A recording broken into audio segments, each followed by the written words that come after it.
ముందు క్లాస్లో మనం 3 యాక్టివిటీస్ చదువుకున్నాం. సో ఈరోజు వచ్చేసి యాక్టివిటీ 4. మన చాప్టర్ పేరు ఏంటి? హీట్.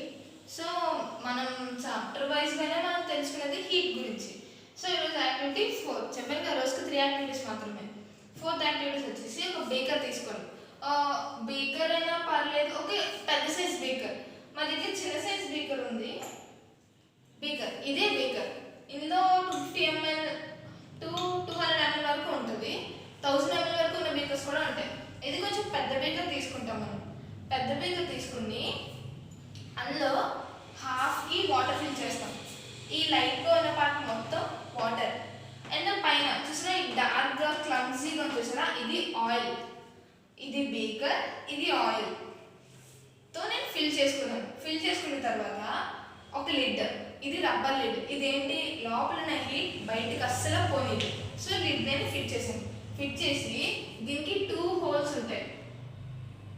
2 హోల్స్ ఉన్న లిడ్ మాత్రమే తీసుకోండి. ఆ 2 హోల్స్లో నేను ఒక దాంట్లో 2 థర్మోమీటర్స్ తీసుకుంటాను. ఒక థర్మోమీటర్ వాటర్లోకి, ఒక థర్మోమీటర్ ఆయిల్లోకి మాత్రమే ఫిట్ చేస్తాను. ఇది కేవలం ఈ లిడ్ చూసారా, ఇక్కడ మెర్క్యూరీ లెవెల్ ఇక్కడ రీడింగ్ అవుతుంది. ఇది ఎక్కడైతే ఉంటుందో అక్కడ హీట్నెస్ మాత్రమే ఇది మెజర్ చేస్తుంది.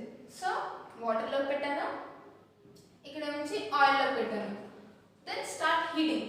హీట్ చేయడం నేను స్టార్ట్ చేశాను. కింద నుంచి హీట్ చేయడం స్టార్ట్ చేస్తే వాటర్, ఆయిల్ రెండు ఒకే దాంట్లో కదా ఉన్నాయి. రెండు ఒకేసారి స్టార్ట్ చేశాను హీట్ చేయడం. కానీ ఫస్ట్ మనం పెట్టి హీట్ చేయగానే ఈ థర్మోమీటర్ రీడింగ్స్ మెజర్ చేసుకొని సైడ్ ఉంచుకుంటాం.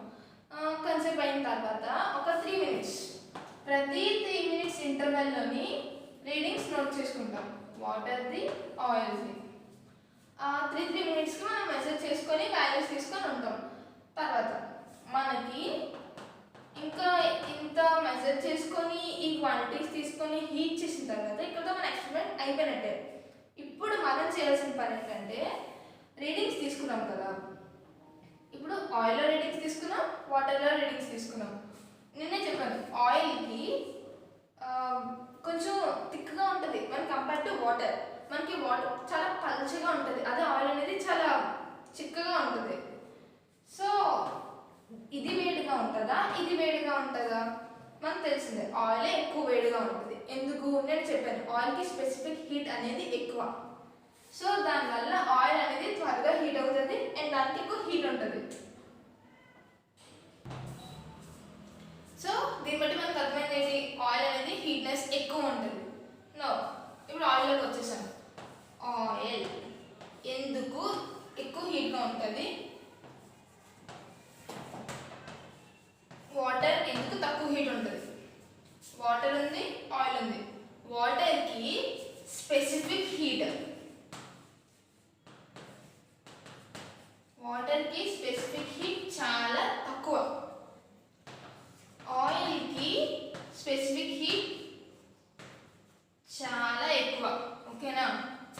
సో వాటర్కి స్పెసిఫిక్ హీట్ చాలా తక్కువ ఉండడం వల్ల దీంట్లో తక్కువ హీటే ఉంటుంది. సో తక్కువ హీట్ ఉండడం వల్ల ఇందులో రీడింగ్స్ అనేవి మనకు తక్కువ ఉంటాయి. నేను అంతే కదా, వాటర్లో ఉన్న థర్మోమీటర్స్కి తక్కువ రీడింగ్స్ ఉంటాయి, అదే ఆయిల్లో ఉన్న థర్మోమీటర్కి ఎక్కువ రీడింగ్స్ ఉంటాయి. సో దీని బట్టి అర్థమైంది ఏంటి, ఆయిల్కి అనేది స్పెసిఫిక్ హీట్ ఎక్కువ, వాటర్కి స్పెసిఫిక్ హీట్ తక్కువ. సో నెక్స్ట్ రీడింగ్స్ తీసుకున్నాము, దీని బట్టి మనకు అర్థమైంది. ఇప్పుడు మనకి క్వశ్చన్స్ ఏంటంటే, ఈ రెండింటికి సేమ్ అమౌంట్ ఆఫ్ హీట్ ఉందా లేదా? ఈ రెండింటికి ఒకే హీట్ మనం ఇస్తున్నాం, so same amount of heat ఉన్నట్టే. అయినా సరే దీనికి టెంపరేచర్లో ఎందుకు డిఫరెన్స్ ఉంది? ఎందుకు? దీనికి స్పెసిఫిక్ హీట్ ఎక్కువ కాబట్టి. సో చెప్పాలంటే ఆయిల్కి స్పెసిఫిక్ హీట్ ఎక్కువ ఉండడం కాదు, వాటర్లో ఉండే స్పెసిఫిక్ హీట్ని అది అబ్జర్వ్ చేసేసుకుంటుంది.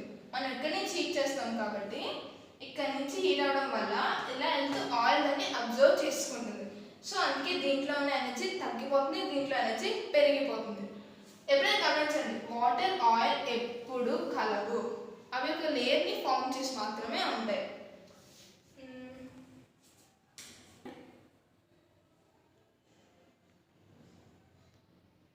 ఇప్పుడు మనం ఏం తెలుసుకుంటామంటే, హీట్కి టెంపరేచర్ అసలు డిఫరెన్స్ ఏంటి?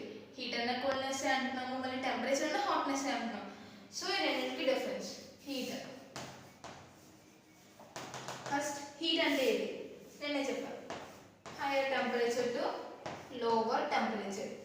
హీట్ అనేది ఒక ఎనర్జీ, అది కేవలం ట్రాన్స్ఫర్ మాత్రమే అవుతుంది, ఒక దాని నుంచి ఒకటి, ఒక దాని నుంచి ఒక బాడీకి ట్రాన్స్ఫర్ మాత్రమే అవుతుంది. కానీ టెంపరేచర్ ఏంటి, టెంపరేచర్ కూడా హాట్నెస్, కానీ ఇదేంటి ఎంత ఉంది హాట్నెస్ మెజర్ చేస్తుంది, హీట్ని మెజర్ చేసే దాన్ని టెంపరేచర్ అంటాం. సో ఇది యాక్టివిటీ 4.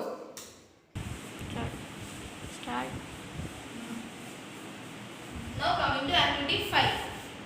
So మన activity 5 ఇది కూడా నియర్లీ ఇందాక యాక్టివిటీ లాగే సేమ్. ఒక బీకర్ తీసుకుంటాం, ఇందాకలో మనం దేన్ని తీసుకున్న ఆయిల్ వాటర్, ఇప్పుడు కూడా సేమ్ ఆయిల్ వాటర్కే తీసుకుంటాం. ఒక పెద్ద బీకర్ తీసుకొని ఇందాక ఏం చేసాం, మనం ఆయిల్ని వాటర్ని డైరెక్ట్గా హీట్ చేసాం. అంటే ఒక బీకర్ తీసుకొని ఇందులోనే వాటర్ ఇందులోనే ఆయిల్ వేసి చేస్తాం.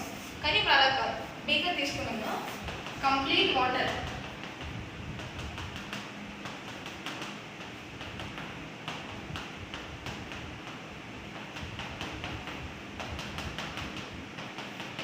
బీకర్లో కంప్లీట్ వాటర్ తీసుకున్నాం. తీసుకొని దీనికి ఒక టెస్ట్ ట్యూబ్, ఇదొక టెస్ట్ ట్యూబ్, ఇదొక టెస్ట్ ట్యూబ్. నేను వాటర్లో పెడుతున్నాను ఈ టెస్ట్ ట్యూబ్స్.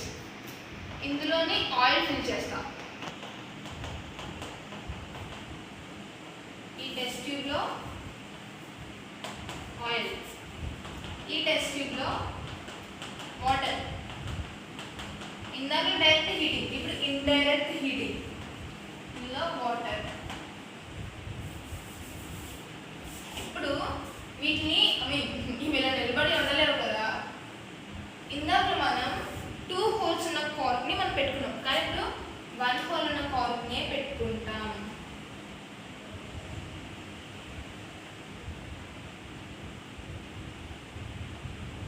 ఇది థర్మోమీటర్.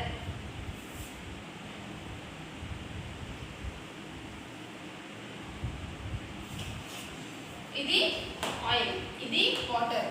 సో దీన్ని ఒక రిటౌట్ స్టాండ్,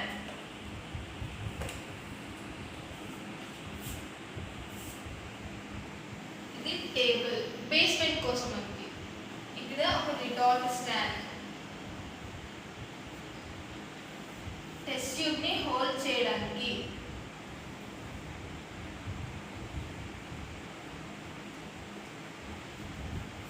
సేమ్ అలాగే ఇట్స్ కూడా రిటౌట్ స్టాండ్.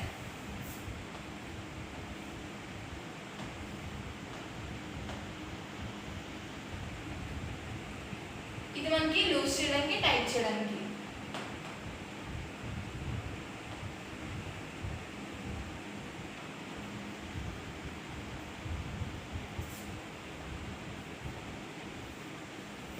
సో రిటౌట్ స్టాండ్ కూడా నేను అడ్జస్ట్ చేశాను.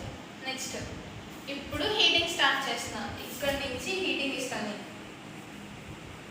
హీటింగ్ ఇస్తే సేమ్ ఇందాకలాగే ఈ రెండు మనం సేమ్ అమౌంట్స్ తీసుకున్నాం, same amount of oil, same amount of water. ఇది నేను ఏం చేస్తున్నాను, ఇండైరెక్ట్గా హీటింగ్ చేస్తున్నాను. అంటే ఇక్కడ నాకు వాటర్ బాయిల్ అవుతూ ఉంటుంది, ఇందులోని ఈ బాయిల్ అయిన వాటర్లో ఉన్న హీట్ని ఈ టెస్ట్ ట్యూబ్లో ఉన్న వాటర్, ఈ టెస్ట్ ట్యూబ్లో ఉన్న ఆయిల్ అబ్జర్వ్ చేసుకుంటాను. సో సేమ్ ఇందాక ఎక్స్పెరిమెంట్, ఇందులోని ఆయిల్, సో స్పెసిఫిక్ హీట్ ఎక్కువ, ఇందులో వాటర్ స్పెసిఫిక్ హీట్ తక్కువ. మనకి 1, 2 యాక్టివిటీస్ వచ్చేసి హీట్ టెంపరేచర్, ఇంకా ఇక్కడ నుంచి అంటే స్పెసిఫిక్ హీటే మాత్రమే ఉంటుంది. సో స్పెసిఫిక్ హీట్ అంటే చెప్పాం, దేనికైతే స్పెసిఫిక్ హీట్ ఎక్కువ ఉంటుందో అది త్వరగా హీట్ అవ్వగలదు.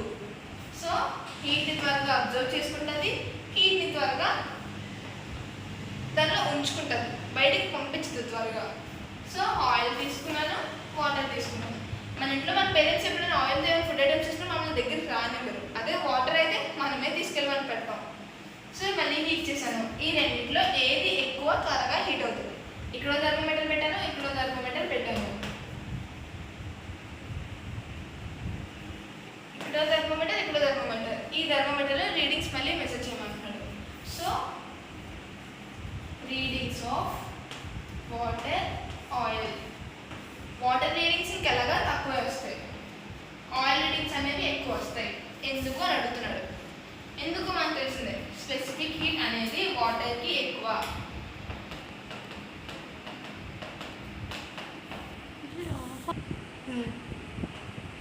మనకి ఇందులో అడిగే questions, in which test tube the temperature rises quickly. ఈ రెండింటిలో ఏ టెస్ట్ ట్యూబ్లో టెంపరేచర్ అనేది ఎక్కువ అవుతుంది? మనకు తెలిసిందే, ఆయిల్లో టెంపరేచర్ రైజ్ అవుతుంది. Next question, are the amount of heat given to the water and oil same. మనం వాటర్కి ఆయిల్కి ఇచ్చే హీటింగ్ ఒకటా కాదా? ఆబ్వియస్లీ ఒకటే, ఎందుకంటే వాటర్ అంతే రెండింటిలో ఉంది. మొత్తం ఈ వాటర్ అలా మూవ్ అవుతూనే ఉంటుంది. సో ఇక్కడున్న వాటర్ ఇక్కడ ఉంది, ఇక్కడున్న వాటర్ ఇక్కడ ఉంది. So same. సో మనకు అర్థమైంది ఏంటి, మనం ఇచ్చే హీట్ ఆయిల్కి వాటర్కి సేమ్గా ఉంది. Next question, why does this happen. ఎందుకు, ఐ మీన్ టెంపరేచర్ ఆయిల్, ఈ రెండింటిలో దేనికి ఎక్కువ టెంపరేచర్ ఉంటుంది? ఆయిల్కి ఎక్కువ ఉంటుంది. ఎందుకు? ఎందుకంటే ఆయిల్కి స్పెసిఫిక్ హీట్ ఎక్కువ, దీనికి తక్కువ. సో నిన్న క్లాస్లో మనం చెప్పుకున్నాం, టెంపరేచర్ పెరిగే కొద్దీ